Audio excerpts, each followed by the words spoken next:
Good afternoon, morning for some. We are going to go ahead and get started. My name is Jamie Gilpin, and you are here for today's event, which is Building the Ideal Expat Journey webinar presented by Envoy and Urbanbound.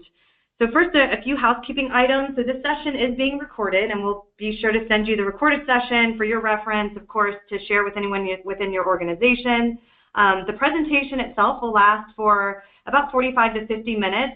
And so we will leave 10 to 15 minutes at the end. However, I do encourage you to ask questions as you get them. And there is a chat box just to the right of your screen there. Go ahead and input the question. And we do have a few spots to where we pause and move to the next chapter. And if we have some questions that we should address right then, we will.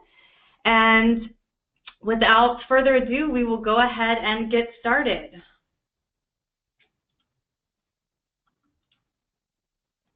So again, my name is Jamie Gilpin. I am the CMO and Workforce Trends Analyst here at Envoy, and very excited to talk about a topic that I'm extremely passionate about, overall the employee experience, but how that really changes for the expats within your organizations, and how, most importantly, how you can really find a way to leverage the opportunities to create a great experience, or the peaks, and really minimize those valleys, because there are quite a few, especially in the immigration and relocation aspect of this, which of course is where Erin and I will focus on the webinar. So Erin?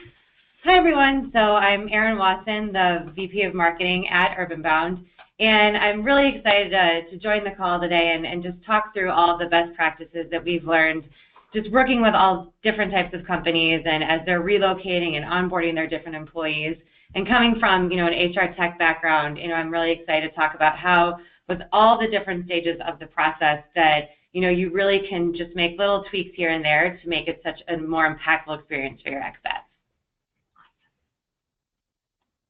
All right, and then we'll just a quick plug for the hosts, of course, Envoy and Urbanbound, who are putting on this event.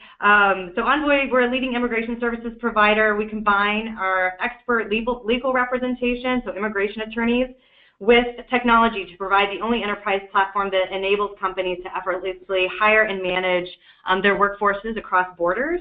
And so that's literally everything from navigating U.S. immigration to securing global work authorization and business visas, to ultimately tracking and managing all of your international employees. So we do that for over 1,000 companies across many industries, locations, company sizes.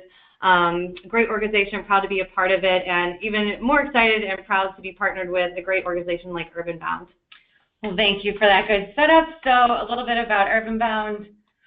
We are a leading provider of relocation management software, so we really empower companies with technology to help them administer, track, optimize their relocation benefits, and really just drive a much more meaningful and cohesive experience for their relocating employees, and also for companies to have the tools necessary that they need to make sure that they're tracking all of the right data when it comes to relocation, and it's in one centralized place, bringing a lot more visibility to the process.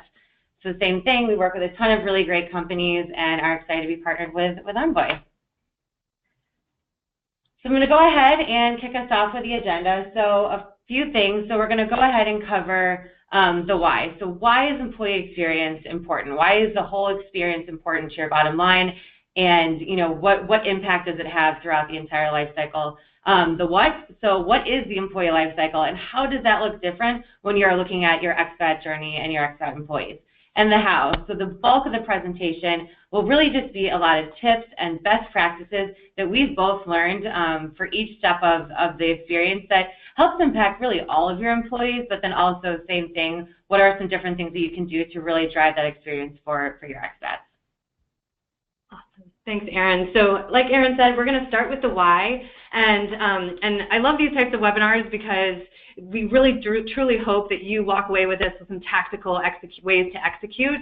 And so the why, this is probably the one part of the webinar that's not so tactical and a little bit more conceptual, but I do think, a lot of organizations we talk to you know, the main practitioners that we're working with are like, hey, you know, I've just got to build a case to why we need to invest in employee experience, especially for our expats, why we need to invest in a top-of-the-notch immigration relocation program for our organization, because, you know, isn't it just all the same, right? Like, why would I need to invest in something, in an experience like this? So let's talk about why. And this really gets down into what is happening on the global talent front. And so we'll talk about a few reasons why this is happening, but I think it is important that many of you on this call, especially in the HR space and even global mobility, probably know most of this, but I think it's definitely worth repeating. So almost half of employers here in the U.S. have difficulty filling their jobs, right? We're going to have over 40 million shortage of high-skilled workers globally by 2020,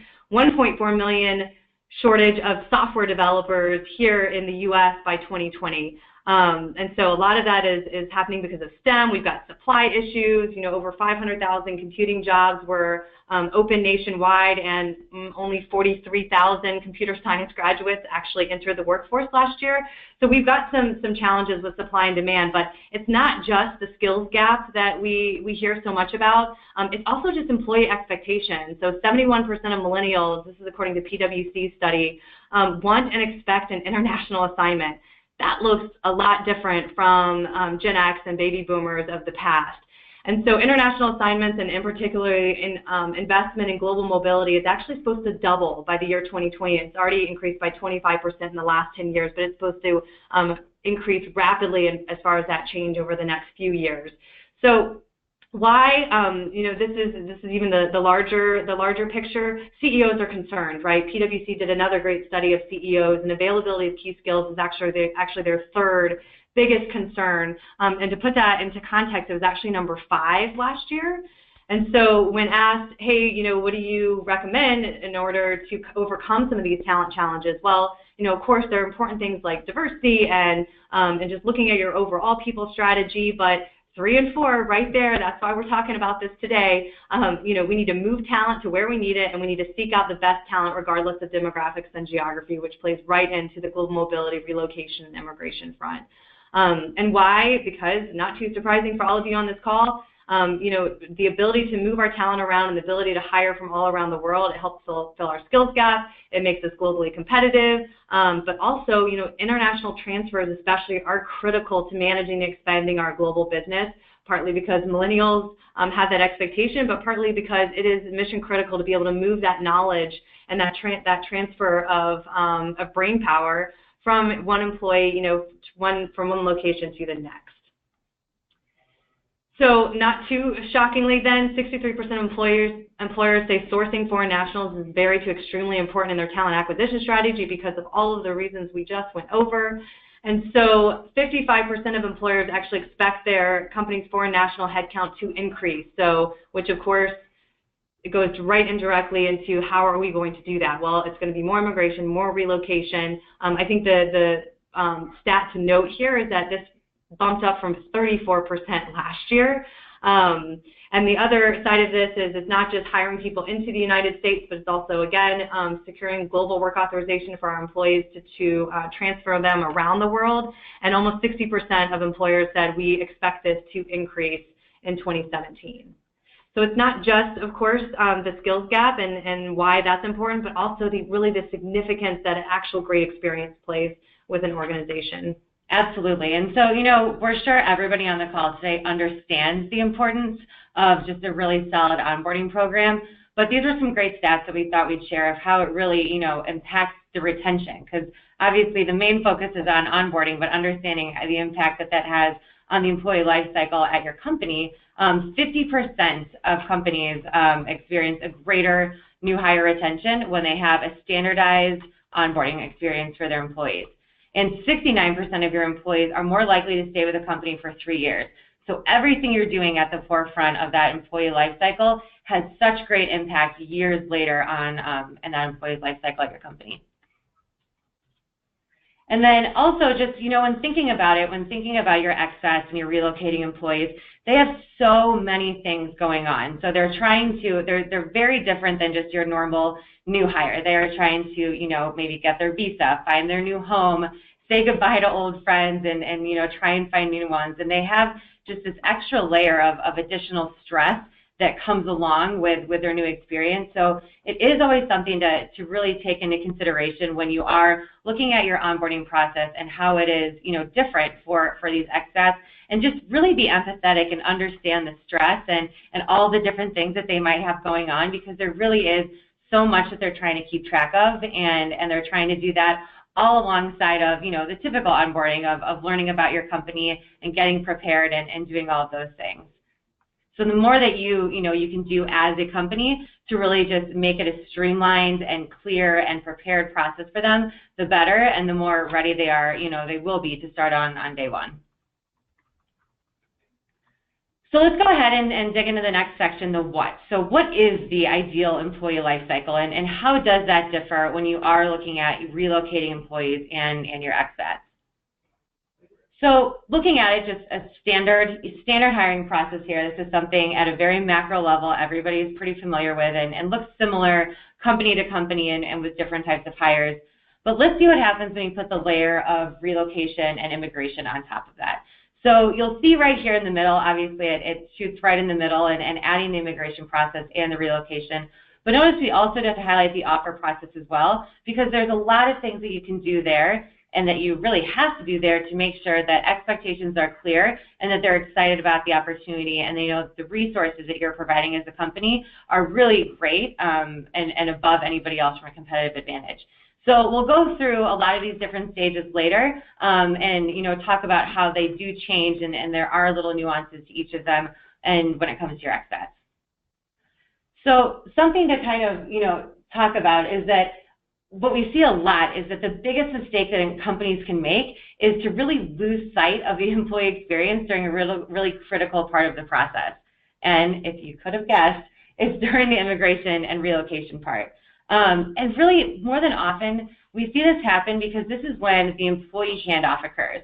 So typically, the HR team has done all of that work to source, to recruit, to interview, to make the offer, to do all of this work at the front end. And then oftentimes, that's kind of when an employee gets handed off to either the mobility team or maybe a third-party partner. And that's kind of where sometimes we see companies drop the ball. And not intentionally, it just sometimes happens when a knowledge transfer and you're handing responsibilities off to one other person. But then it's always interesting because that person does end up also coming back through once they're done with their relocation and immigration and all of that. So, we always just encourage companies to keep an open line of communication during this experience. It really should feel seamless to the employee. And having visibility into the process from both sides is really important. Oftentimes the HR team doesn't get that phone call from mobility unless, something goes wrong. And it shouldn't always just be, hey, there's, this fire, their truck got lost, or there's bed bugs in their short-term housing. It's important to remain and keep that visibility for everything going on, for the positives, and just to keep progress updates and checkpoints and things like that. Because how someone is going through their journey, through their relocation and immigration journey can impact the attitude that they'll have at the company coming in. So it is really important that the HR team really has all the information that they need to know as they're going through this experience. Great, and yes, we are going to talk about the valleys, so bed bugs and everything else. So this is actually a concept. Much of the customer experience, many of the customer experience consultants and consultancies are using this peak end experience model. It's one that we used in my former life when I managed customer experience for my previous company. And it's really relevant to all situations. I think it's just a great framework to think about. What do you want your experience to be for your employees? Obviously, it's kind of grounded in the customer experience, but it's very relevant, like I said, to the employee. But the net out is this. So we'll have peaks and valleys, right, throughout any experience, whether you're a customer or you're an employee. The unfortunate part for people like us, Erin and I, we deal with a lot of the valleys, right? I mean, yeah. Immigration is by all intents and purposes, not the most favorite part, and we'll talk about that in a little bit for expats and foreign nationals. And then, relocation, we're moving. I mean, that's one of the most stressful times in someone's life, no right? one's ever said, I love moving. It is my favorite thing. I love packing up all my stuff. Yep. So we are going to, there are most definitely going to be valleys. And so thinking about that and thinking about the overall employee life cycle that you have with expats, these are two mission critical parts that are going to create valleys that in some ways you can't control. So how can you control some of those peaks in other areas? And the whole idea with peak and experience is that if you can maximize those peaks and take that as an opportunity to even push that peak further up, that even when they hit those valleys, that net, it'll almost be like a net neutral, net positive result. Because at the end of the day, you know, our job as employers is to ensure that all of our employees have the optimal life cycle. And that's, you know, Erin talked a lot about the hiring process, and she mentioned obviously the retention side. A great onboarding process, a great hiring process absolutely leads to retention. But thinking about those peaks and valleys throughout the attraction, recruiting, onboarding, enabling, and you can kind of see like the high engagement versus variable, and then obviously low engagement to where they separate. So here we go with the international employees and expats. You've got relocation and immigration right in there. Onboarding, it's not just onboarding, but it's assimilating and usually into a whole new culture. And then you've got this whole repatriation aspect of this that Erin will talk about in the end that I think is so critical, because we typically think of that as almost like a different part, but we almost have to go back to re-recruiting them when we repatriate them back into the organization. So really thinking about where this variable or low engagement is going to happen, especially in that relocation, immigration, and assimilation part, and how we can create perhaps some peaks through transparency, through control, really empowering your employees through that process to ultimately create peaks out of what could have been a valley. Absolutely. So now the how. So we've discussed why the employee life cycle is important. We've identified what nuances there are when it comes to expats. And, you know, Jamie just covered the peaks. So what we really want to do here is just kind of go through each step of the process and really help you guys understand what are some moments and some, you know, key areas that you can make those peaks a little bit higher and those values a little bit, you know, higher as well, just to really make sure it's a great experience every step of the way. So here are some of the different sections we're going to cover. So we'll cover recruiting, the offer process, immigration, relocation, that waiting period that kind of happens sometimes with immigration, assimilation, and then retention and repatriation. So digging right into recruiting. So the recruiting process is interesting. You know, there's certainly different things that you can take away from this that impact everybody. And so we're going to go over some best practices that are really just great for recruiting in general, but then also different tweaks you can make for your expats and relocating employees. So creating a digital hiring brand is so important. So I'm going to cover some different ways that through that digital hiring brand that you can really make your company stand out. You know, companies are online, social recruiting, all of that has been, you know, very big over the past, you know, few years. And so really just making sure that it's much more than just having a career site. It's much more than having just a few job descriptions on your site. Now you really need to dig in and people need to know what it's like to work for your company and why they want to come work for your company. So a few great examples that I've seen is using your website to share your culture. So HubSpot is known for having a really great culture, and I think that they do just such an incredible job in really bringing that culture to life. So when you think about, you know, your expats, that they're coming, you know, they're leaving their, more often than not, their home, where they're, you know, born and raised, their home country to come to your country, they need to really feel that emotional connection to your company. And what a better way to make sure that, you know, as they're either researching your company before or after they started talking to you, that they really get an understanding of your culture. So what's important to you? What are your core values? What really drives success at your company? And just putting that out there. So like I said, this is great for all companies and all relocating employees, or all employees, but certainly for ones that are relocating and are, you know, doing this additional life transition during the process. And so another thing to touch on is helping them understand their career path. So something that you want them to do is really understand with their career path, what is a big picture? What's the vision look like for if they were to, you know, relocate and immigrate and come into your country? They need to be able to see not just what the, you know, opportunity is that they're coming into, but what, you know, is what's the next step after that? What's step B, C, D, et cetera? And so one of the sites, if you haven't had an opportunity to ever check it out, Chipotle has an awesome careers section. And I think the way that they outline their career path is just really interesting. It's both, it's really interactive, and it's also really informative. So the tech aspect, obviously, is very cool and exciting and engaging for millennials and the current generation. But also, it really does help paint that picture and outline where someone can go in their next step. So with your relocating employees, that really helps them see beyond just, okay, if I'm relocating for this specific job, it's I'm relocating, I'm immigrating to their country, and this is the long-term vision that I see with this company. And when you're putting your benefits out there, really be as transparent as you can about the benefits that you're putting out there. So I think this is a great example. It's from Faraday, and they really they cover both the professional but then also the personal side. And we see that more and more often, and it really does tie into the culture that I was talking about before, that people want to understand how will this affect their lives personally. So obviously, the health insurance and 401ks and things like that.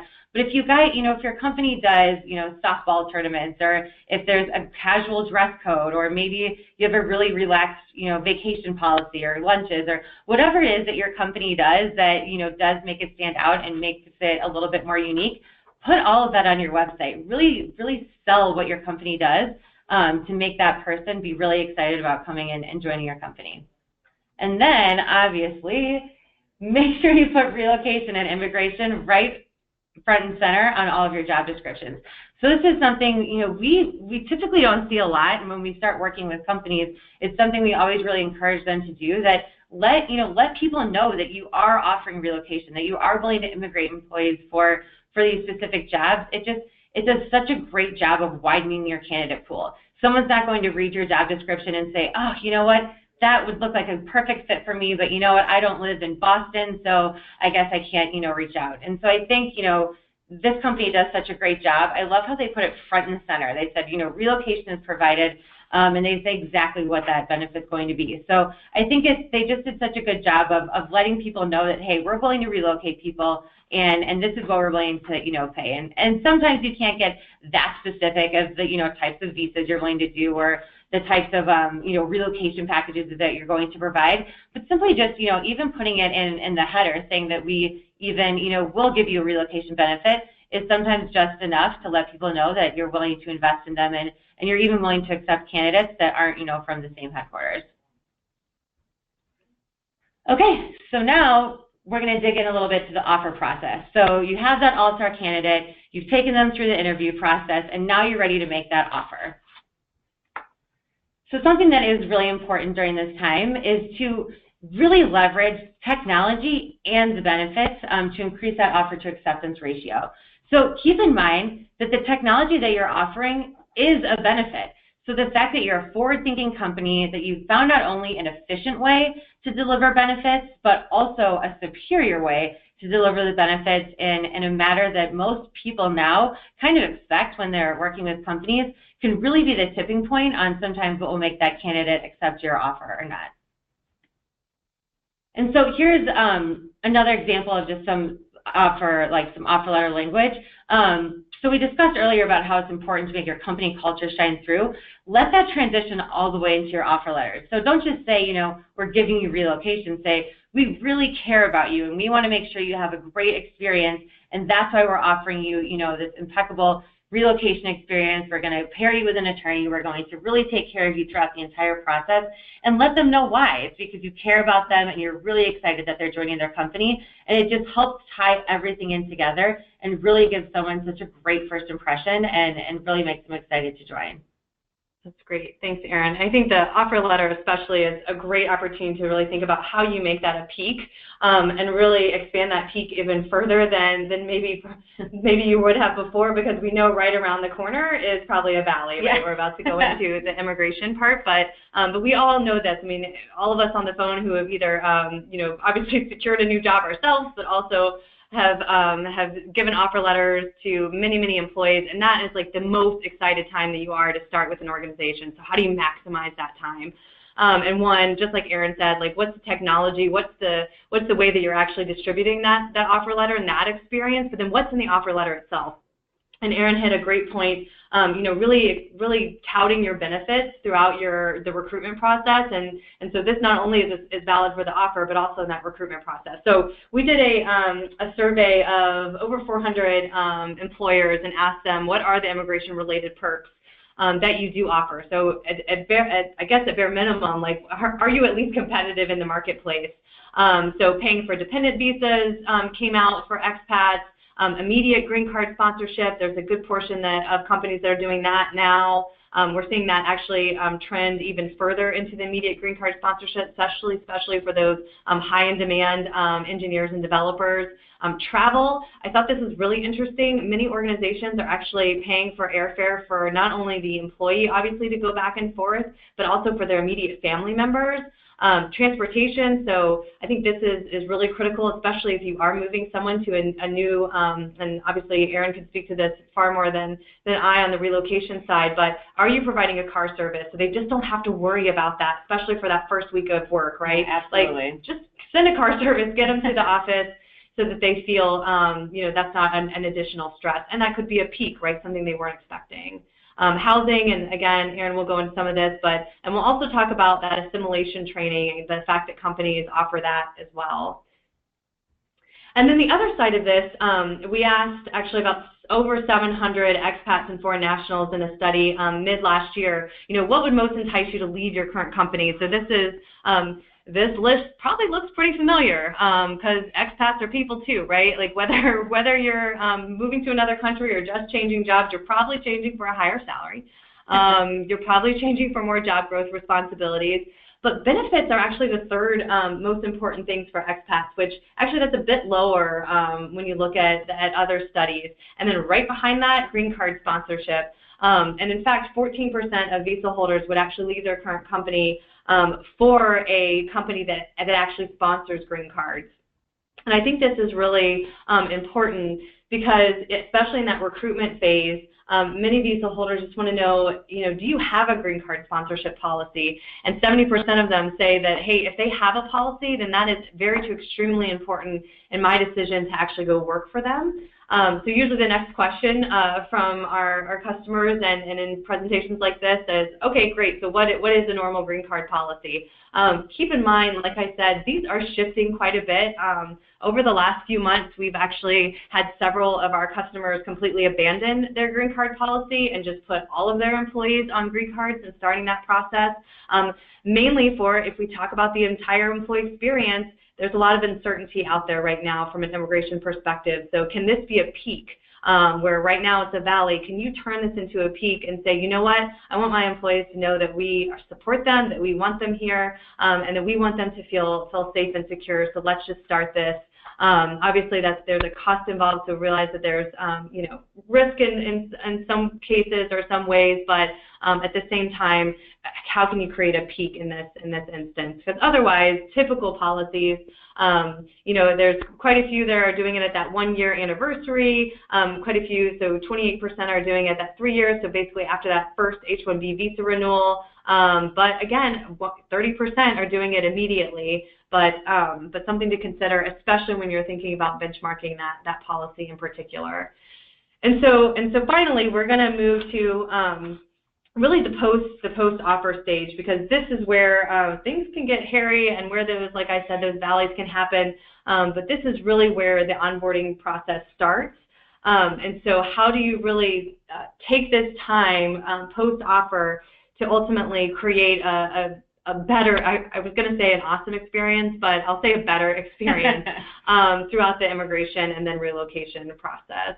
So that's what we're going to talk about first, is really that immigration process. And so I think it's important for us to just kind of get into this mindset because, obviously for multinationals changing, moving across borders, this is particularly nerve-wracking.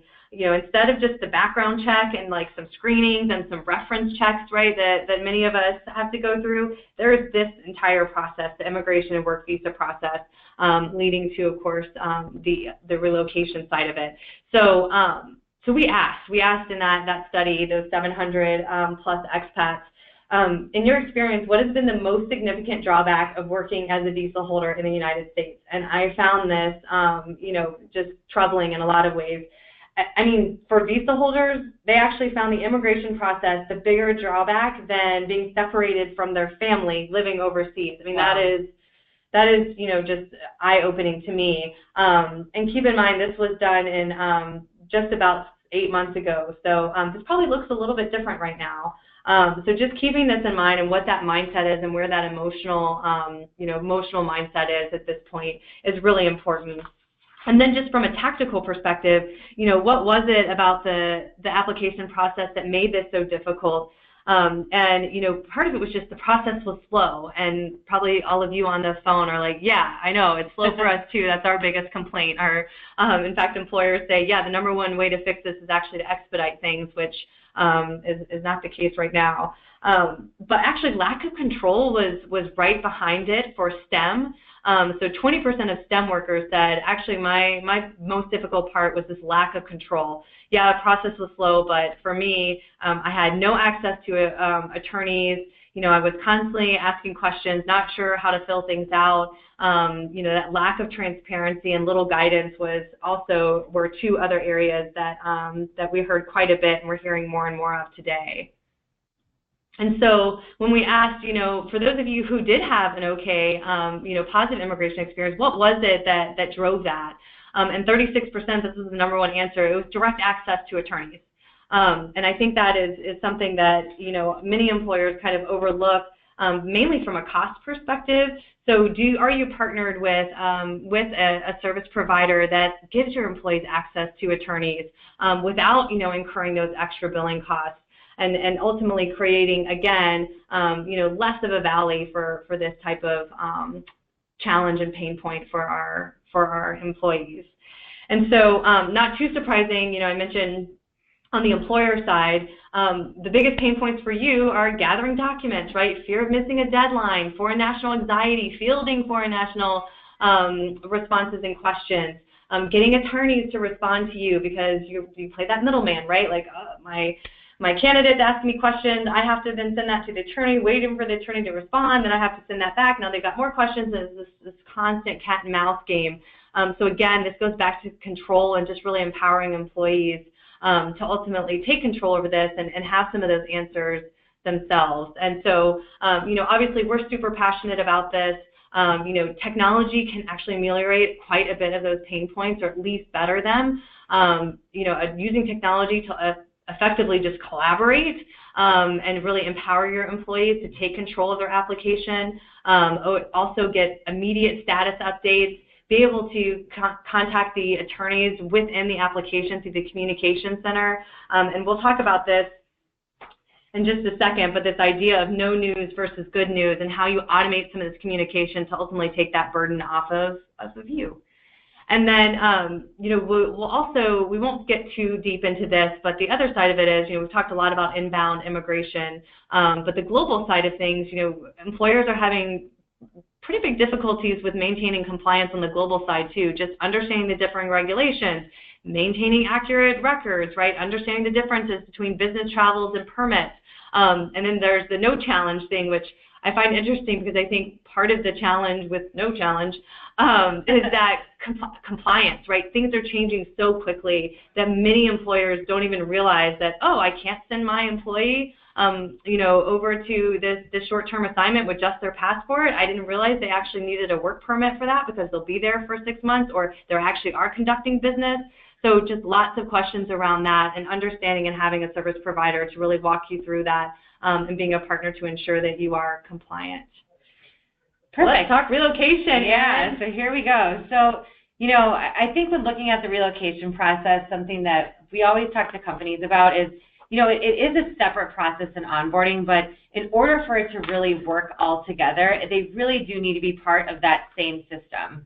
And so, I talked earlier about how there's all these different things going on in your employees' minds of, are they getting their visa? Are they, looking for their new home? Are they trying to learn a new language?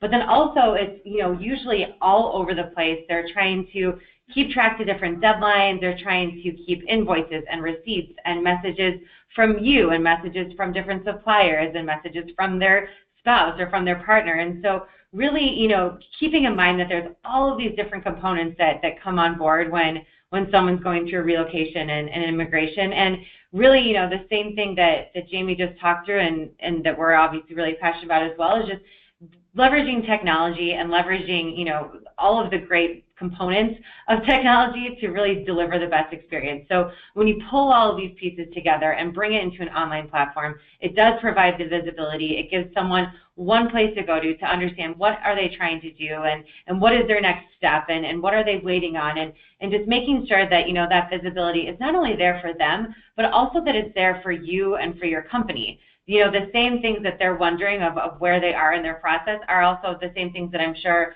your team's wondering as well, as they're trying to make sure that this person has a really great experience and they're still working through the process.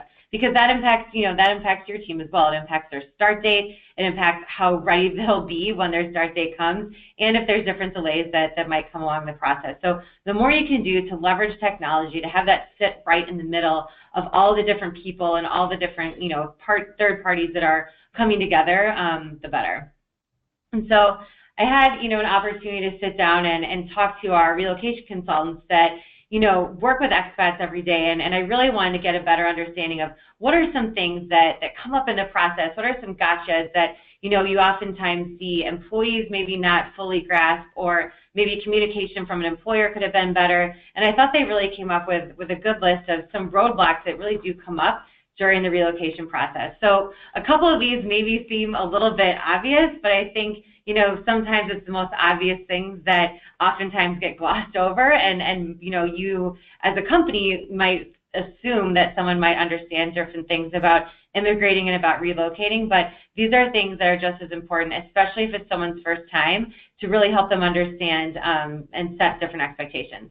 So number one that everybody said is just everything just takes a lot longer. So the international move, managing expectations, both your expectations as a company, but also helping your employees manage their expectations, that there are just going to be some, some roadblocks when it comes to that. For example, your household goods move can sometimes take up to 2 months to arrive into a destination. So, if you're thinking like, well, why can't it just, happen right now? With certain countries and certain customs and, just making sure people understand that if they are even moving things, oftentimes we usually see people not really bring a lot, especially if they're not staying for that long. If they are moving a lot, to just set the expectations and help them understand that it might take a while for their stuff to get there. But then also, understand that with the benefits that you offer, that if it is a country that might take a little bit longer for things to go through customs, offer that short-term housing and make sure it's fully furnished and help them, get comfortable and get settled in, because it can be, a pretty, jarring experience to get to a new country, but then also have none of your belongings and really, are unsure of how to get settled in. And you want that employee to feel settled in pretty soon as they get there, so that they can get to work and get started on the job that they were hired for. So clearly written policies are key. So just ensuring that everyone's on the same page. So just really outlining everything from the different caps to, what is included in different things. So saying, the customs clearance, like is storage also included in that? With destination service providers, is it just home finding, or do you also get to have them to use for a different language training or cultural assimilation? With final travel, are they allowed to fly coach or to fly first class? And all these little details, are certainly things that we see pop up on the domestic side, but there's just so many more nuances when it comes to international relocation. So making sure that you're just as clear as possible and setting the expectations is key. Also, communication breakdown can oftentimes happen between the multiple suppliers, between HR and that relocating employee. So same thing I was talking about before with technology, just really making sure that there's one central place, or at least there is a good flow of communication between all the different parties, at least to keep everyone in the loop. It doesn't mean that everybody has to be all hands on deck throughout the entire process, but just so people can kind of stay on top and aware of what's going on is really important. Also, the employee expectations for international moves are far greater than domestic. They really do expect for more things to be covered. They expect far more hand-holding, which is, to be expected as well. I feel like I would feel the same if I was moving to a different country. So, just keeping that in mind, that their expectations out of the gate are already much higher than those that are your domestic relocations. And lastly, just time differences can create delays. And I think that this is just really important to understand, even if it's going back and forth on a contract. Something that could take, a few minutes if you're in the same time zone can sometimes take days and even, weeks if you're going back and forth, if you're asking different questions, if they're confused. Just that time delay of when you can answer certain questions can sometimes really stretch out that process. So, obviously try and be, like I said earlier, as clear as you can with your policies. But also, if you do notice that there's a lot of back and forth on a specific issue, block off a certain time to jump on the phone and talk to someone. I think, technology is great, and we really do our best to try and communicate digitally. But if you are, noticing that the back and forth communication is just taking too much time, schedule that time, whether it's with your third-party provider, whether it's with your relocating employee, and just jump on that phone call and have that meeting. And so when talking to them about some of the benefits that they felt were the most important to offer to your expats, everyone said, without a doubt, the destination service providers are the things that the expats value the most. And for those on the call that aren't, familiar with what a destination service provider is, it's really a catch-all for just helping someone assimilate and get comfortable in their new city. So it can be anything from helping them find their new home to helping them find different schools. Really anything that they need, it's someone right there on the ground that it can help them as they're going through the transition. So, when you're moving to a new country, it's simple things like how to get a driver's license, how to sign a lease, even how to grocery shop. I thought that was a funny one that they brought up, but it's so true that, when you go into a different country and, just the way that they, have their food and things like that, and it's so different. So a lot of the times, our relocating employees just share with us that they love that they have someone that's on the ground that they can just ask any question that they need, or at least just knowing that there's someone that they can lean on, that they can really use as a resource throughout the time is really invaluable. And I think, and just so people, I guess, fully understand too, is destination service providers, there's so many different ways that you can package up what you're offering to your employees. You can offer them, a half day, home finding experience, or you can offer them, a set block of hours or a set block of days, or like Jamie mentioned earlier, picking them up from the airport, especially if it's in a country where they don't understand the language, just having someone there to pick them up and say, hey, I'm here, let me help you go. And I think just that experience can be such a higher peak and really give someone the assurance that they need as they're going through the process. And then we will cover repatriation a little bit in a few more slides, but it is important that in the relocation process, if you do intend on someone only going for a year, 2 years, 3 years, helping them understand what you are going to offer when they come back.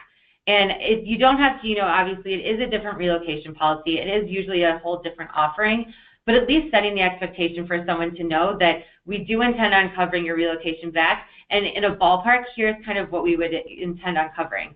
For example, if you don't intend on covering, like I said, most times household goods is a little bit different because usually people don't, move all of their home, to the new country, especially if they're only staying for a few years. And if you don't intend on covering household goods on the way back, make sure you let them know that, just so they're not, going in and buying new furniture and buying an expensive couch and things like that. So just making sure that you're really upfront and expectations are set out of the gate for what you intend to cover on the way back is just as important as for what you intend to cover on the way there.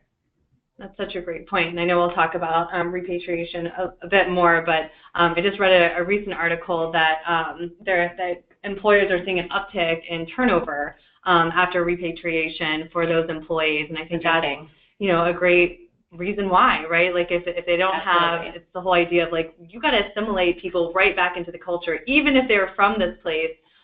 Being away for that time period, you really can create an emotional, emotional valley. And so how do you turn that into a peak? For sure. To those benefits. So the how. So we're going to move into the waiting period, and there is a waiting period, especially if you have to secure work authorization for your employee.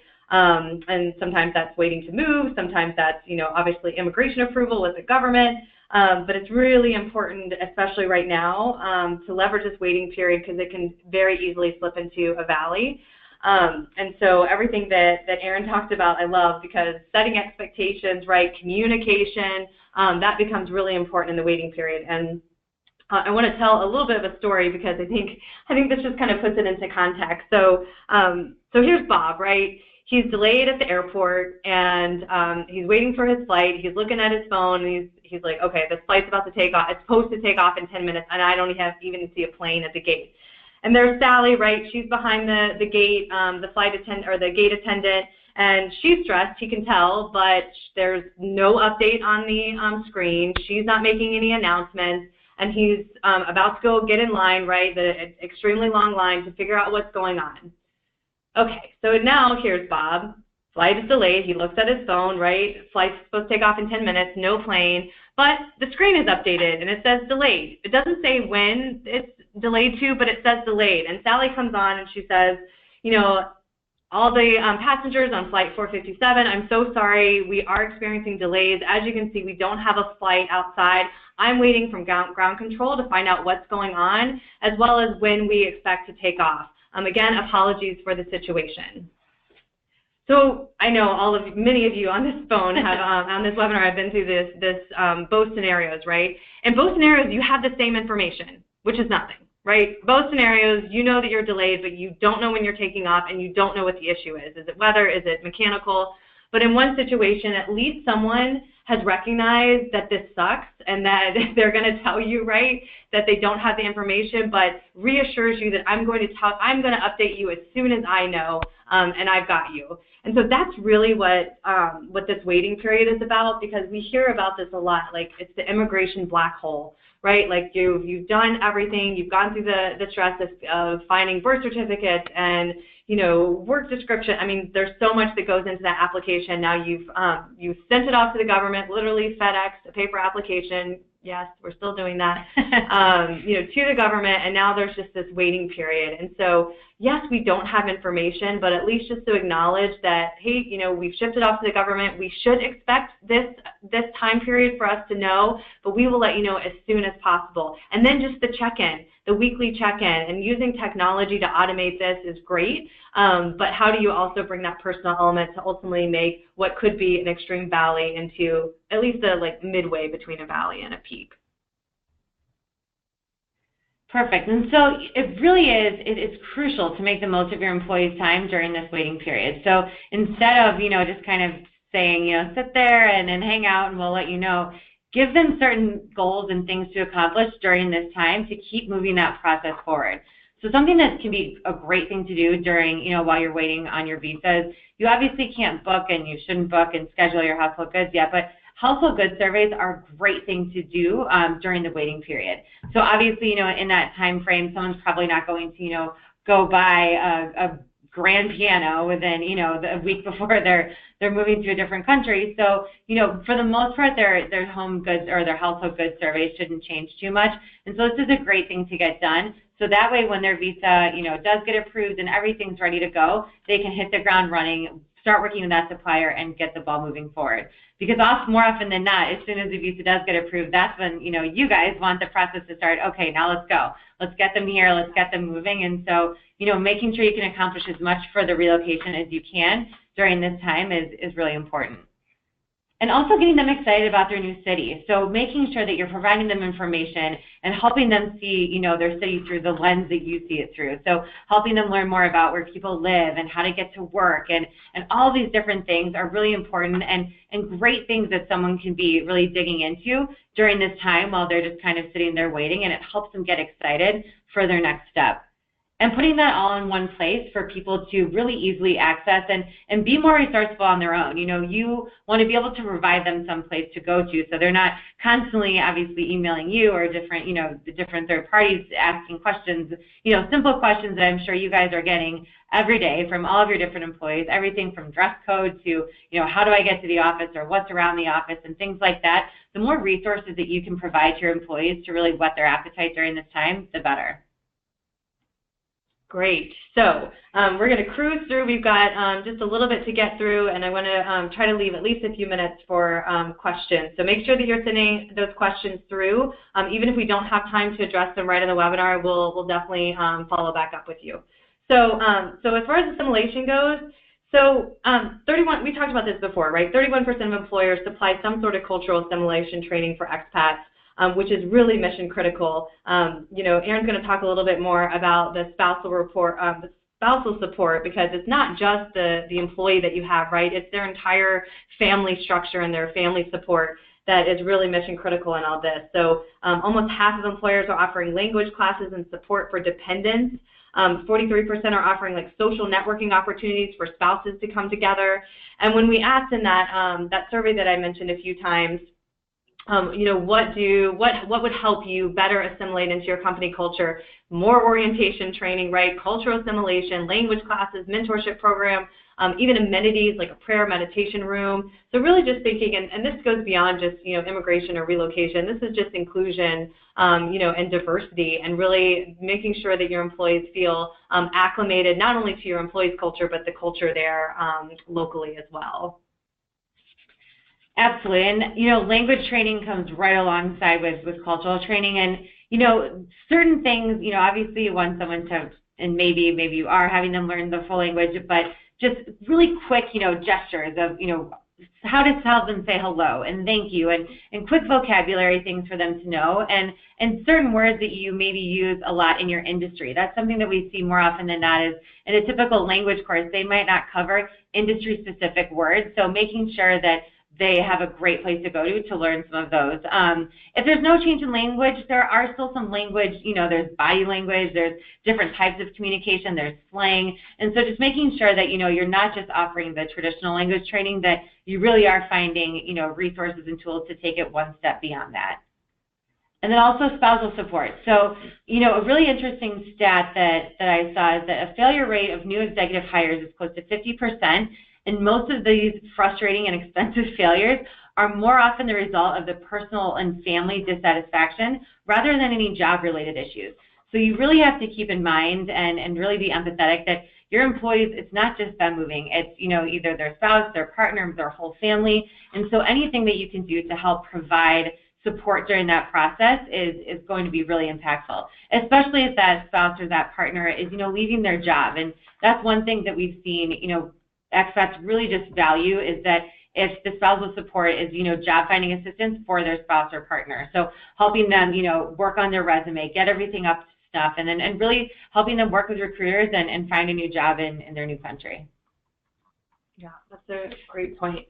And so in terms of actually making all of this, let's bring this in for a landing, if you will, because it's really what all this is about is creating a great employee experience to ultimately drive retention, right? And obviously productivity of that employee, and that comes right back to repatriation. Some good news though, expats are typically loyal. So in that same survey, almost half of expats say that they have been at their employer for 3 years or more. And then another big chunk, so 42%, expect to be with their companies at least another 3 years, another 30% at least another 5 years. So when you compare that, to the average, Gallup does a bunch of these polls, Savva Software did one where almost half of employees were actively engaged, and 30% of employees were planning to leave their employer within the next 6 months. So they are by nature, but we do have to take this into consideration when we talk about repatriation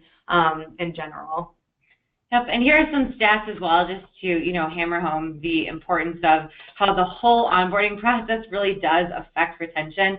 So that 50% stat we talked about earlier, and just understanding that 58% of employees are more likely to stay with that organization for 3 years, and same thing with the employees just sticking with. So understanding everything that you're doing on the front end of the process really will pay dividends in the back end, and understanding how long that employee really does feel valuable and sticks with your company. Some different ways to do that for all of your employees, but how you can find different ways for your expats. Anonymous surveying, feeling like someone can have an outlet for just sharing their feedback of how they feel anonymously. Mentorship programs are huge for expats, so as soon as they come in, pairing them with someone that's like-minded, that can really be someone that they can lean on, both for, business mentorship, but also just for, being in a new country, making sure they have that 30, 60, 90-day plan. So get them immediately focused on what goals you want them to accomplish while they're there in their first 90 days, because it is easy to get distracted when you're in a new country. You've just, you're assimilating, you're maybe learning that new language. Really give them those milestones to achieve in those first 90 days. 360-degree reviews, once again, are great for everybody, but are also great for someone to maybe understand how they are being in the office and how their coworkers are receiving them and different things, even culturally, that maybe they're not quite picking up on that they could learn from. And town hall meetings. So, we've seen such a great impact on those, both at UrbanBound and other companies that we've worked with. Just having that open forum for people to come in and ask questions and have a really transparent and open dialogue has been really impactful.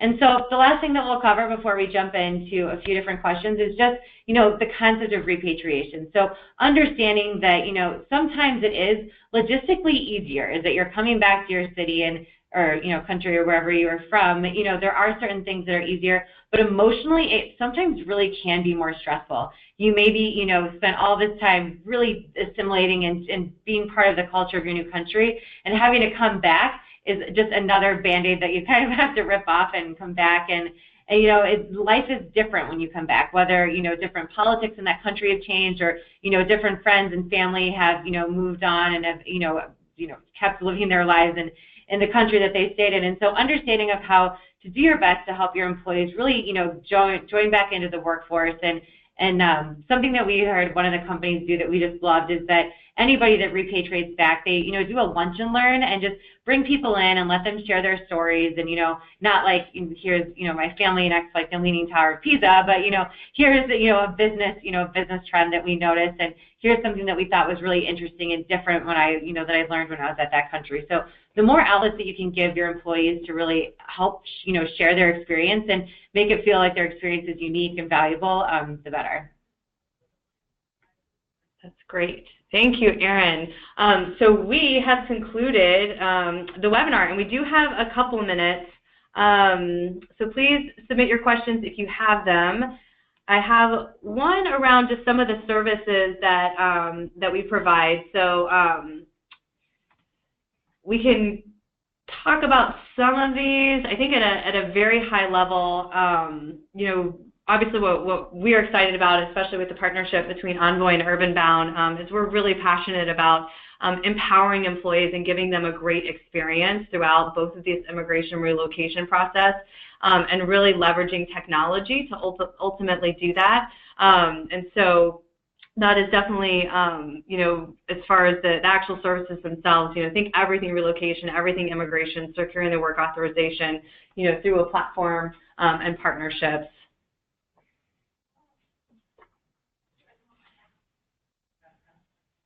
Okay. I think that answered just a couple of them, and then yes, you will get the PowerPoint. We've got a few questions on that.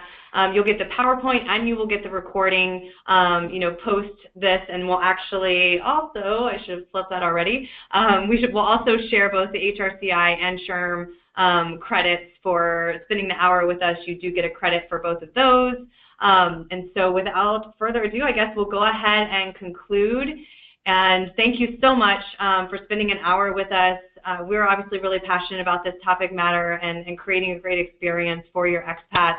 And obviously would love to continue the conversation with an Envoy and UrbanBound rep as to how we can bring that value to your organization and your expats. Thank you so much, Erin. Perfect. Thank you. Thank you, everyone, for joining.